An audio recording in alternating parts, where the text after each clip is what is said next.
Estimados amigos, en esta oportunidad quisiera considerar con ustedes un pasaje muy interesante en 2 de Pedro 3:12.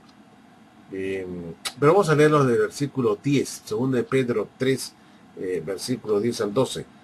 Pero el día del Señor vendrá como ladrón en la noche, en el cual los cielos pasarán con grande estruendo, y los elementos ardiendo serán deshechos, y la tierra y las obras que en ella hay serán quemadas. Puesto que todas estas cosas han de ser deshechas, ¿cómo no debéis vosotros andar en santa y piadosa manera de vivir? Esperando y apresurándoos para la venida del Dios, en el cual los cielos, encendiéndose, serán deshechos, y los elementos, siendo quemados, se fundirán. ¿Qué significa esto? Significa en realidad que nuestro planeta va a ser totalmente destruido. Nos interesa examinar qué fue lo que quiso decir realmente el apóstol Pedro con la palabra griega que aparece acá, que es estoqueia, ¿no? Estoqueia, o estoikia, como quieran pronunciarlo, y que significa elementos, estoqueia, que ha sido vertida, como les digo, como elementos o rudimentos. En la mayoría de las versiones bíblicas encontramos así, vertida esa palabra de esta manera. Y es que se ha creído que Pablo se refiere a una destrucción total de la tierra por fuego, a tal punto que sus elementos serán destruidos completamente. Estoqueia tiene varias excepciones en el Nuevo Testamento. En primer término, esta palabra aparece en el Nuevo Testamento solo en 7 ocasiones. En la concordancia exhaustiva Young de la Biblia, el significado literal de la palabra es elemento, rudimento, principio. En otros términos, estos son los elementos del aprendizaje religioso o los mandatos ceremoniales que son comunes al culto de los judíos y de los gentiles. ¿Acaso esta palabra elementos se refiere a la idea científica de los elementos de la materia, todos los átomos del universo, o la tabla periódica de los elementos? No necesariamente. Nosotros debemos primero mirar dentro de los 7 pasajes con la palabra elementos, o en el griego estoqueia. En Gálatas, si vamos a Gálatas capítulo 4, versículos 3 y 9, leemos lo siguiente. Vean ustedes en Gálatas 4, 3 y 9. Dice: así también nosotros, cuando éramos niños, estábamos en esclavitud bajo los rudimentos, estoqueia, del mundo. Mas ahora, conociendo a Dios, o más bien siendo conocidos por Dios, ¿cómo es que os volvéis de nuevo a los débiles y pobres rudimentos, estoqueia, a los cuales os queréis volver a esclavizar? Este pasaje de Gálatas 4, 3 y 9, donde aparece 2 veces la palabra estoqueia, es claramente una discusión de la relación del judío a la antigua ley de Moisés. En versos 1 al 7 vemos que y los gentiles que habían servido a los ídolos, en el verso 8, así que los judíos estuvieron en esclavitud a la antigua ley de Moisés, o a la tradición de hombres. Pablo exhortó a los hermanos cristianos para no volver a la esclavitud de esa ley. La ley era nuestra tutora para traernos a Cristo, para que nosotros podamos ser justificados por la fe. Ningún hombre podía guardar esa ley perfectamente, aparentemente. Los gentiles sirvieron a los ídolos sin valor alguno. Los dos habían estado en esclavitud a la estoqueia del mundo. Por consiguiente, el uso de la palabra elementos o rudimentos no es sobre el mundo físico. En Colosenses 2, 8, 20 al 22 encontramos otro caso donde aparece estoqueia, que dice: En Colosenses 2, 8, 20 al 22 dice así: mirad que nadie os engañe por medio de filosofías y huecas sutilezas, según las tradiciones de los hombres, conforme a los rudimentos, estoqueia, del mundo, y no según Cristo. Pues si habéis muerto con Cristo en cuanto a los rudimentos, estoqueia, del mundo, ¿por qué? Como si vivieseis en el mundo, os sometéis a preceptos tales como no manejes, no gustes, ni aun toques, en conformidad a mandamientos y doctrinas de hombres, cosas que todas se destruyen con el uso. De nuevo Pablo, acá, estimados hermanos, usa la palabra estoqueia 2 veces. En el verso 8, él exhorta a la iglesia de Colosas a que no permitan que nadie los engañe por medio de la filosofía mundana o las tradiciones de hombres según los elementos o rudimentos del mundo. En este contexto, había 2 peligros diferentes que ellos confrontaron: las actividades judaicas, en los versos 16 al 17, y posiblemente alguna actividad o culto pagano en el verso 18. El punto importante es, una vez más, que esto no tiene nada que ver en absoluto, estimados hermanos, con la creación material, con el mundo físico. El tercer texto, Hebreos 5:12, porque debiendo ser ya maestros, después de tanto tiempo, tenéis necesidad de que os vuelva a enseñar cuáles son los primeros rudimentos, estoqueia, de las palabras de Dios, y habéis llegado a ser tales que tenéis necesidad de leche y no de alimento sólido. Este escritor lamenta el hecho de que los judíos cristianos hebreos no habían crecido en Cristo como debían. El escritor dice que ellos necesitaban a alguien para enseñarles de nuevo con la leche, no con la comida sólida, en los principios elementales de los oráculos de Dios, antes de convertirse en maestros idóneos y maduros. Obviamente, este estoqueia no es sobre los átomos o sobre la creación del universo. En 2 Pedro 3, 10 al 13, nos encontramos: pero el día del Señor vendrá como ladrón en la noche, en el cual los cielos pasarán con grande estruendo, y los elementos estoqueia, ardiendo, serán deshechos, y la tierra y las obras que en ella hay serán quemadas. Puesto que todas las cosas que han de ser deshechas, ¿cómo no debéis vosotros andar en santa y piadosa manera de vivir, esperando y apresurándoos para la venida del día de Dios, en el cual los cielos encendiéndose serán deshechos, y los elementos estoqueia serán siendo quemados, se fundirán? Pero nosotros esperamos, según sus promesas, cielos nuevos y tierra nueva, en los cuales mora la justicia.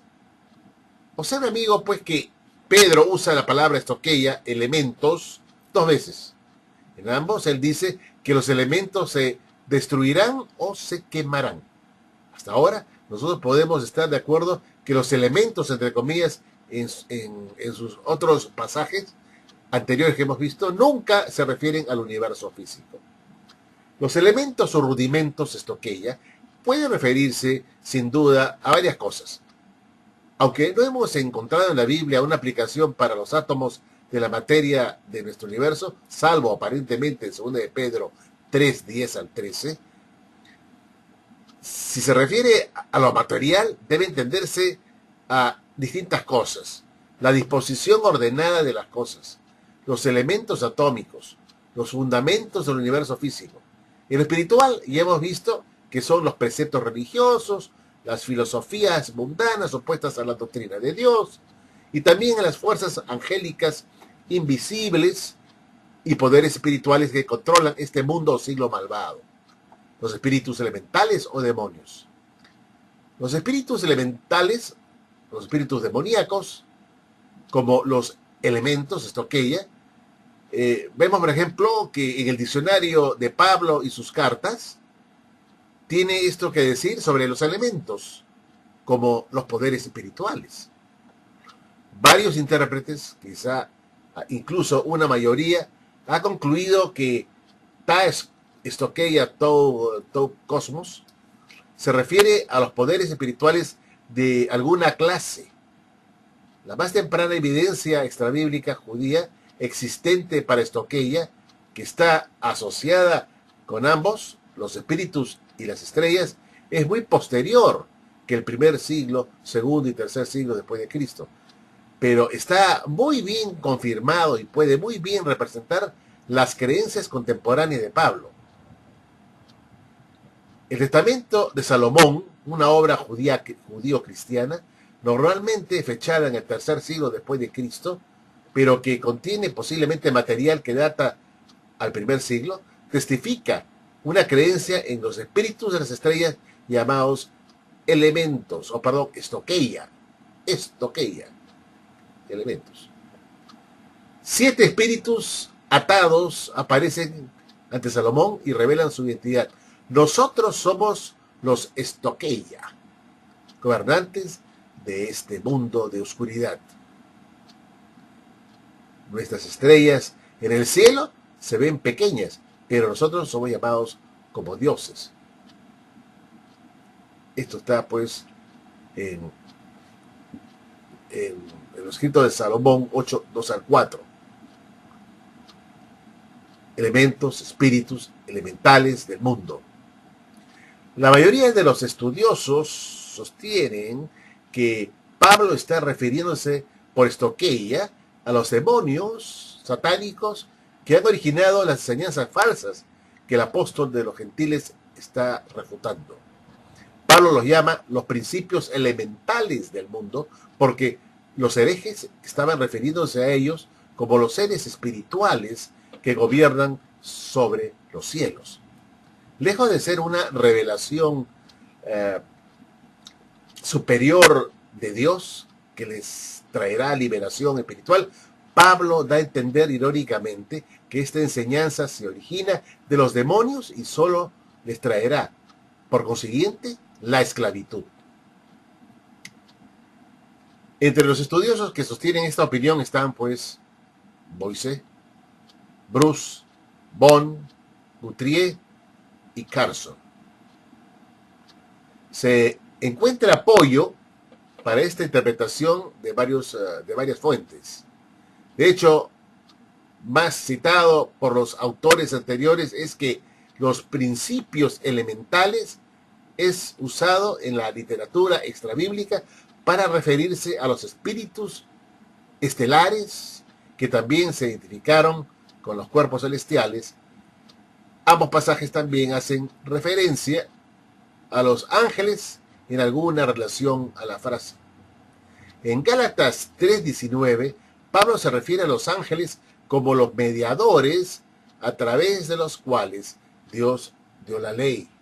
En Gálatas 4:8, él habla de aquellos que no son por naturaleza dioses, que los gálatas anteriormente adoraron, y luego al parecer aplica los principios elementales a ellos en el verso 9. En Colosenses 2:18, Pablo habla del culto de ángeles como parte de la herejía asociada con los principios elementales. El punto es que en todas las ocurrencias de estoqueia en la Biblia nunca se refiere al mundo material, a los elementos de la materia. ¿Por qué tendríamos que suponer entonces que en 2 de Pedro 3, 10 al 13, donde aparece 2 veces la palabra estoqueia, aparece 2 veces esta palabra, si se refiere al mundo material o a los elementos de la materia? No tenemos por qué concluir nosotros que tenga que referirse a la parte material o la materia, por las razones que ya hemos demostrado. ¿Por qué no podría referirse más bien, por ejemplo, al diablo, a los demonios, quienes serán lanzados en el lago de fuego, siendo, ojo, movidos desde los cielos al Gehenna para que no corrompan nuestra futura nueva tierra de justicia? Además, ¿por qué no podría significar que las doctrinas de demonios y todas las obras impías de los hombres serán destruidas en el fuego consumidor de Yahweh o de Jehová? Otro grupo de eruditos sostiene que Pablo, el apóstol Pablo, se está refiriendo por eso que ella a la ley de Israel. Esa idea, sostenida por Stott, Lightfoot y Tenney, entre otros, enfatiza la manera en la cual Pablo conecta estar bajo la ley, Gálatas 3:23, 4:5, con estar bajo los principios elementales de este mundo, en Gálatas 4:3. También menciona el hecho que en cada caso los herejes están prescribiendo leyes del Antiguo Testamento. Ver Colosenses 2, 16, 21 y Gálatas 4:10. Ciertamente hay una conexión entre estos dos conceptos, pero es exagerado llamarlos sinónimos, por al menos dos razones. Primero, parece improbable para Pablo llamar el mundo como el origen de la ley de Israel. En Gálatas 3, 19 al 23, Pablo enseña que Dios dio la ley para mantener a Israel bajo custodia hasta la venida del Mesías. Lo que sea que esto pueda significar, ciertamente afirma que el origen divino de la ley y su probidad esencial. El mayor problema con esta interpretación es que no toma en cuenta el hecho de que en ambos pasajes Pablo también usa la frase para referirse a las enseñanzas gentiles o heréticas. En Colosenses 2:8 Pablo se refiere a las filosofías y huecas sutilezas, según las tradiciones de los hombres, conforme a los rudimentos del mundo y no según Cristo. Este pasaje aclara que la frase se refiere a algo que se origina de la esfera del hombre en vez de Cristo. En Gálatas 4:9, Pablo dice que los gálatas están en peligro de regresar nuevamente a la estoqueia, a los elementos, cuando su primer movimiento con ellos era idolatría pagana. Las razones por las cuales 2 Pedro 3:10 al 13 no se refiere a los elementos materiales, a los átomos del planeta, o de la materia, perdón, es que es un pasaje problemático, 2 Pedro 3:10 al 13, y tiene relación con Isaías 65:17, que dice: porque aquí que yo crearé nuevos cielos y nueva tierra, y de lo primero no habrá memoria, ni vendrá más al pensamiento. Pero lo interesante del caso es que Dios sigue diciendo en los siguientes versículos, del 18 al 25, que traigo a Jerusalén alegría, y me alegraré con Jerusalén. Estas palabras indican que finalmente el planeta no será destruido, pues seguirá existiendo la Jerusalén antigua como una ciudad que finalmente, y después de tantas lágrimas y sufrimiento, tendrá gozo y alegría. Por otro lado, si la tierra será destruida por Cristo, entonces, ¿sobre qué naciones y reinos regirá el Mesías y su iglesia? Aquí hay un problema si sostenemos que la presente tierra será destruida desde sus fundamentos o elementos. Y finalmente, la promesa de Dios hecha a Abraham, que dice: porque toda la tierra que estás viendo la daré a ti y a tu simiente para siempre. Génesis 13:15 y 15:18.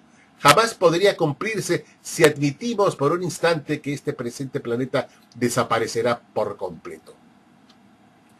Es cierto que Pedro esperó los nuevos cielos y nueva tierra en el futuro, pero ¿ha investigado usted, amigo, la palabra nuevo, que es usada en 2 Pedro 3:13? Pues hay dos palabras traducidas como nuevo en el Nuevo Testamento. Ellas son neos y kainos. Neos y kainos. Curiosamente, neos significa nuevo, en tiempo, es decir, que nunca existió antes o que recientemente ha venido a existir. La palabra kainos significa nuevo en calidad, no en el tiempo. Pero Pedro usa kainos en este versículo. Ahora, si alguno toma la posición de que los nuevos cielos y la nueva tierra tienen un significado literal, entonces es inconsistente con la palabra kainos. Si Dios destruye una tierra y crea otra, esa sería nueva, neos. La palabra griega neos. Neos, tierra, nueva tierra, no un nuevo kainos. Así tenemos que nosotros somos una nueva criatura, una nueva kainos, criatura, nueva creación. También somos un nuevo hombre, un nuevo kainos. pero en lo cualitativo, en lo cualitativo. En ese sentido, estimados hermanos, lo que yo pretendo demostrar con esto es que no hay que tomar literalmente 2 de Pedro 3 de 10 al 13, de que la tierra va a ser finalmente destruida por Jesucristo y totalmente quedará hecha polvo, desaparecerá. Eso no siempre es verdad, si uno estudia bien los términos griegos y sus aplicaciones. Que Dios los bendiga nuevamente.